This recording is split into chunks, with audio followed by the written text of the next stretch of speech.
Hello everyone, I'm Shannon Kantner and you're watching CMSD TV, bringing you the latest news out of the Cleveland Metropolitan School District. More than 200 teachers were nominated, and after a 6-month review process, 10 were chosen as the first ever recipients of the Excellence in Teaching Award.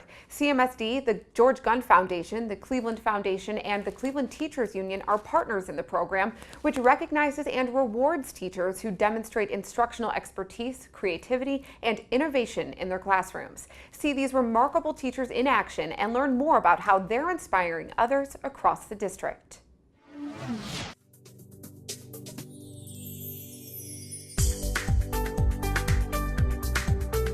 Dora's room always is full of smiles, and not only smiles, but just high levels of student engagement, and it just is full of such positive energy that when I think about excellence in teaching, that's what I think about. With teaching and with children, I feel like it's the only way I know best to impact the world, and it's like the best investment you can make because, yeah, you're teaching them all these subjects and these things they need to know, but the idea that you could shape someone's heart and that could change their life forever, it's pretty powerful. The victories are 1,000 tiny ones every day, and that's what has to feed you. I feel like all of our kids, whether they realize it or not, really are here for a reason, and that they're going to walk out of here knowing that their mission, passion, and purpose, and that is a gift. Every day she wants to know how she can get students to learn the information in new and innovative ways, and she wants to tie it to real life experiences for her students. She never hesitates to go outside of the box, as well as she's just always willing to go the extra mile for her students and for her school.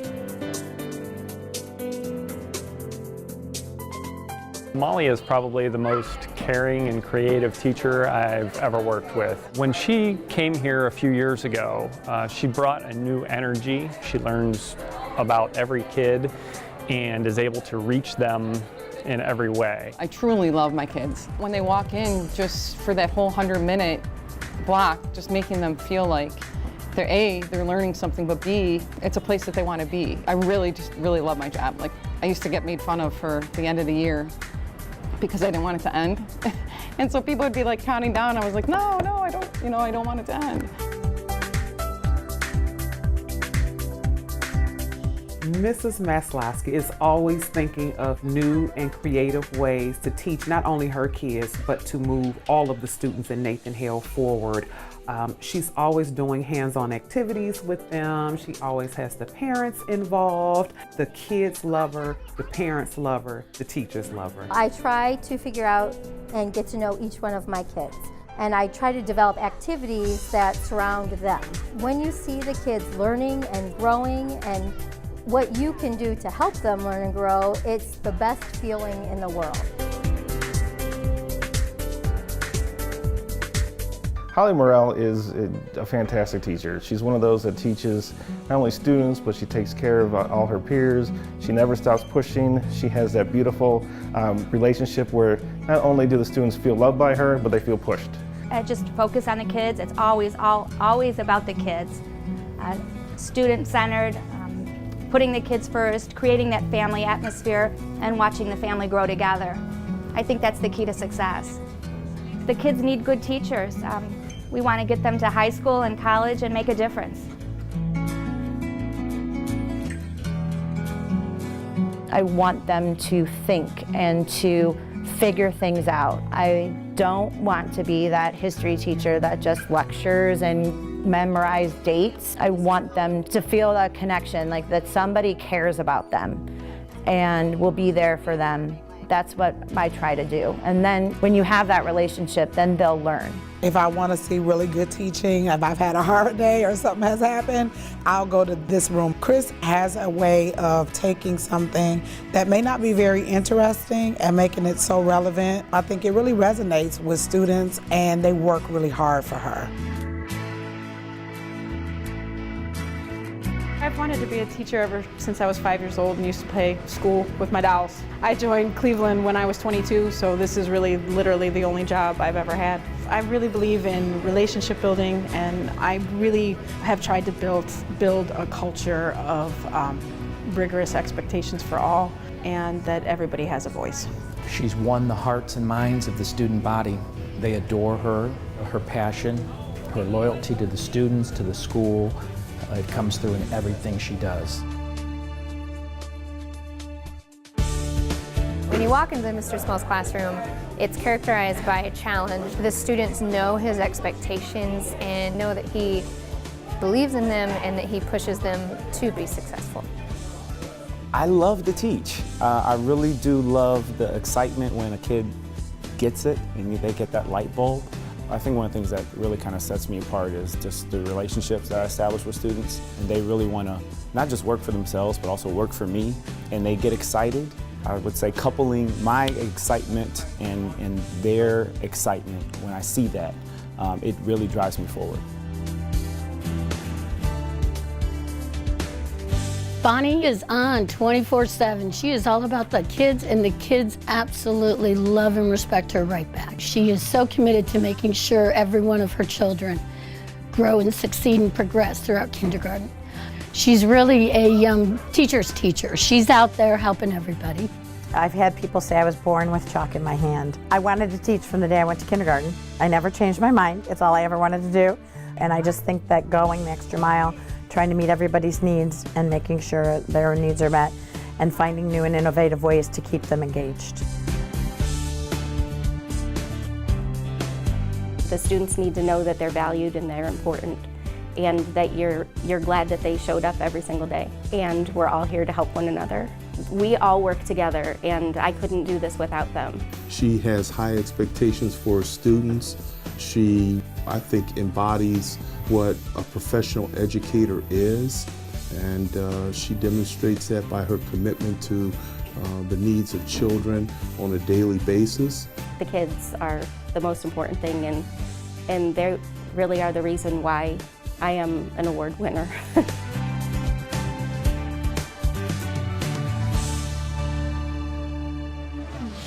Beyond the well-deserved recognition, each teacher receives a $5,000 award and will be asked to commit to sharing their practice with their peers over the course of the school year.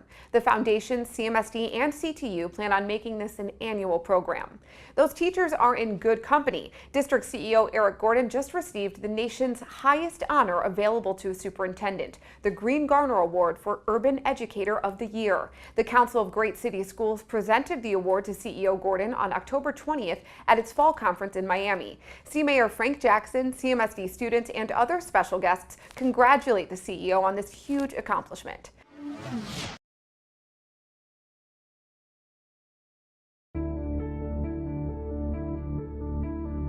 I feel like it matters that I work here in Cleveland for you and for your teachers. That to me is a big achievement. And it's why I'm in urban education. I actually at one point had left urban education and I came back. And I came back because I wanted to know that when I got home at the end of the night, what I had done that day really mattered.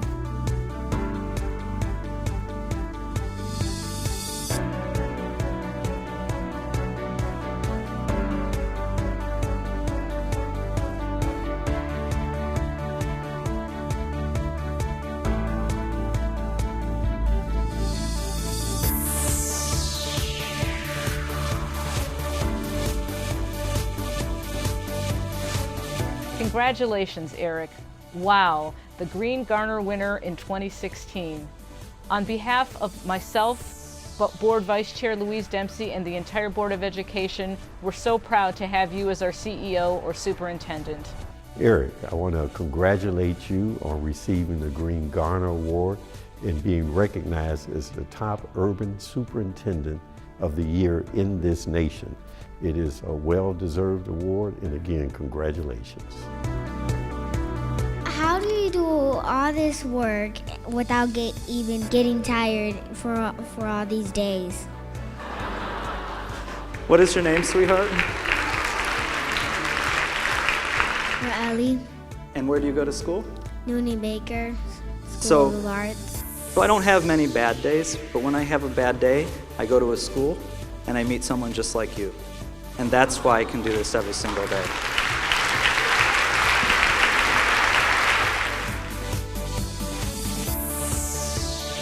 I am so proud of you. You are so well deserving. Congratulations and best wishes. Here we are in the home we love, in the district we love, in the city we love. Oh my God, Eric, congratulations.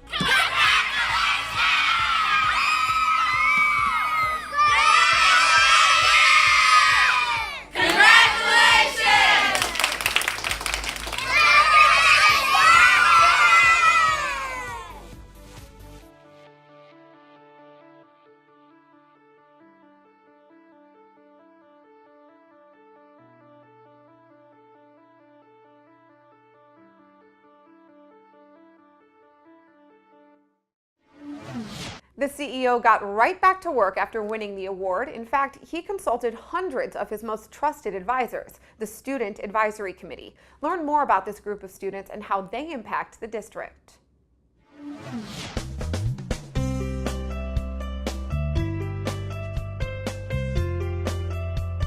The Student Advisory Committee is a group of high school students.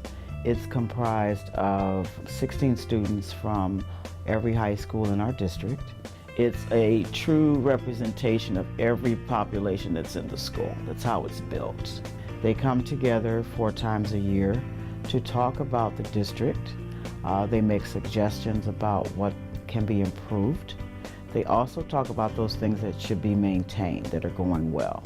They look at their school's CFL data, their conditions for learning data, and they focus on making change directly in their individual buildings. It's all about being a leader, so the things that you learn here you can bring back to your school, and so other people can follow you with that. I learned if I have a problem, I can go to the teachers and talk to them about it. So it's more about me learning how to really have a voice now. Student Advisory Committee is mandated through the Cleveland Plan law. So by law, we are held to meeting with our students and getting their feedback as far as how we should make our district the very best place it can be. So Mr. Gordon works with them directly. He comes to every meeting. He also helps plan the agenda.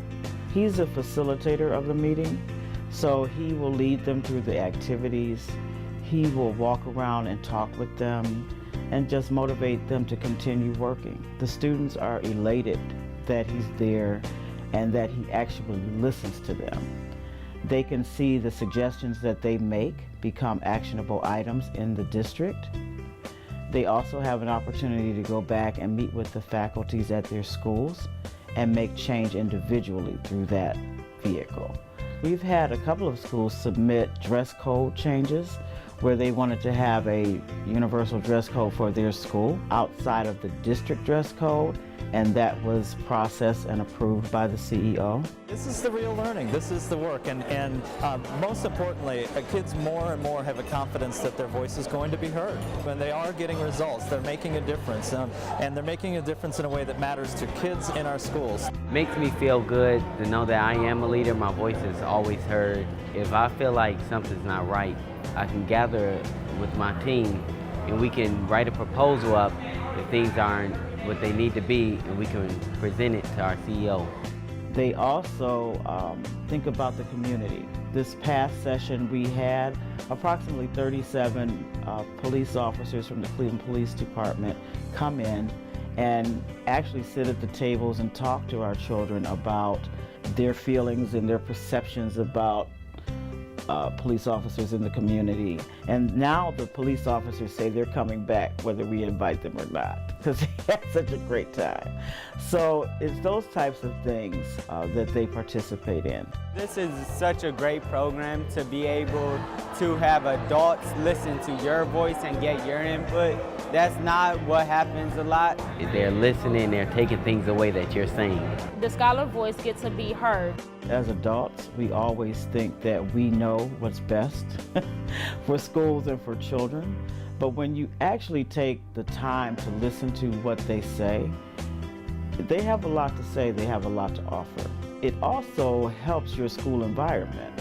When children see that they are respected as contributors, it increases positive climate in your school. So school by school, we can increase the climate in the district simply by including them as a voice in the planning. When children feel like they are respected in their environment, they behave better. they feel invested in the school. It's just like an adult. You know, if you give an adult an opportunity to contribute, they feel like they're part of the process. So we have seen that evolve in many of our schools. It's watching them exercise their leadership ability. I like to see how excited they get about the fact that adults are actually listening to them. And I've watched those students that came in 9th grade and how they've grown up, and just the confidence that they have walking in that role there are no words to describe that. You know that you're impacting that young person's life. So for me, that's what it's about. I am happy that it is a part of the law, because that means it has to continue. It's important that we listen to our children and we give them the opportunity to grow as leaders. When they become adults, they have to use those skills. So it goes with all of the social emotional competence that we teach them. It's important that it's at the high school level, because they are the ones that will be in the world the soonest. So we have to make sure that they are able to apply those skills in real life. But I know that when they're in that room, they feel valued, and that's most important.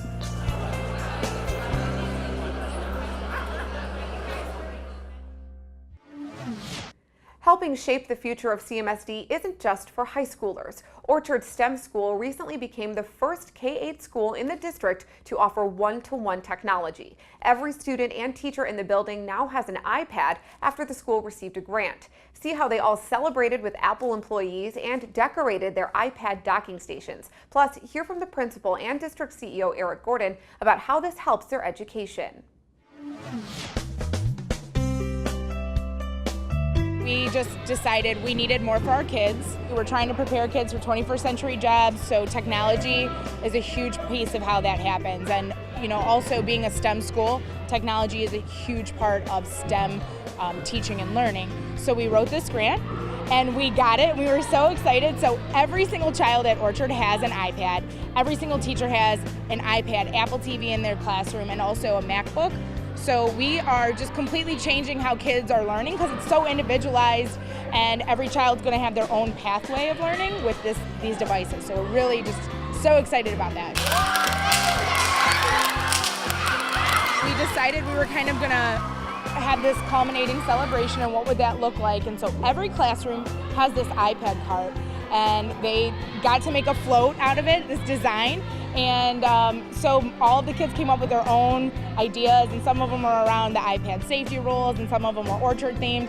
And so that pride in getting to show how hard they have worked for these iPads, and that moment of walking those all down in front of the entire student body, in front of Eric Gordon, was just kind of the culmination of all of our efforts finally coming true for our kids. And then having Apple clap us out and their support today, it made it a very special event for our school. Something everybody will always remember. And I know I just had a teacher come up to me and she was in tears. She was so excited. It kind of felt like Christmas morning again. So it was a nice treat for everybody. We prepared hard. We did a lot of groundwork on this. Everybody took these common sense media courses. My teachers all went to all this Apple training. And so we put it all together, and its younger grades are focusing really around the safety and how to use them and how to turn them on. And some of our older students are going to be actually doing some day one activities where they're learning keynotes and numbers and all the Mac software that is on those devices. So it's going to be really exciting, and kids do not have this technology at home, and definitely not on this scale. And what that means for kids is they have their own individualized learning pathway, and that's the most important thing to me. No matter where they are, we can meet them where they're at, and we can help them grow. Our students in Cleveland need to have the same access that all students in the United States have, and so many kids have access to one-to-one technology in their schools, and now we're bringing it into Cleveland as well. This is what I would dream for every single one of our students, not so much for the technology, but for what access it creates to such rich, just-in-time learning environments, and so it's really exciting to see them having this. It was a really fun day. Probably one of the better days of being a principal. I think in 1 year you'll be able to come back and we're complete Apple classrooms.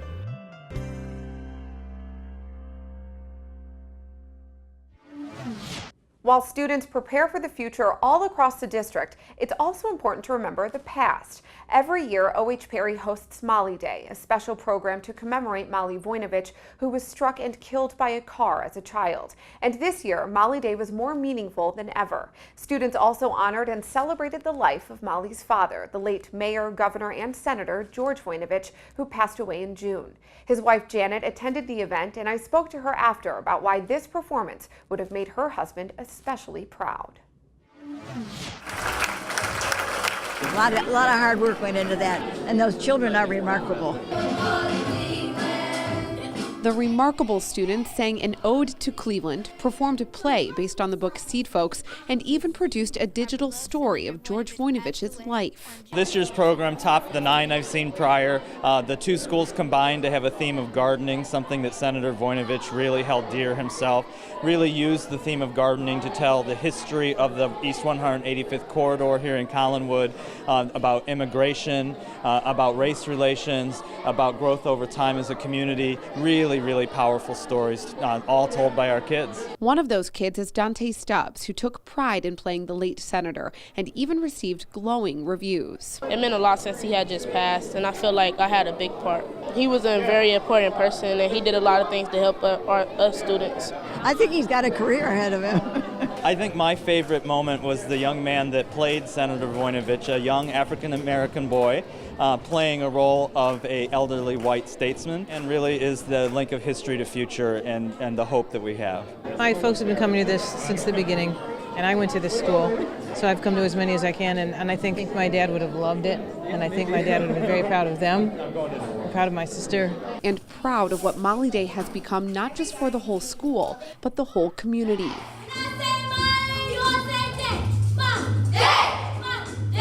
I want the students to understand that even though they never met Molly, and there will be students who have never met Senator Voinovich himself, I want them to know who they are and why they're important. I want the community to come back in and see what great things are going on with our kids in our schools, and they just shined today with their programs. You know, adult after adult came up and said, wow, this is so great, I can't believe this. And I know I can believe it, I see it every day in all of our schools. And so I think it's a win-win where the students get to learn a vital part of our community's history, and our adults get to learn a vital part of our community's future. My husband George must be in 7th heaven. I know he is in heaven now. He's really in 7th heaven if he saw this program, which I should think that he did, because I think it was the best that we've ever done. That's all the time we have. Thanks so much for tuning in, and to watch this program and lots of other videos, you can visit the CMSD News Bureau website at clevelandmetroschools.org/news. We'll see you next time.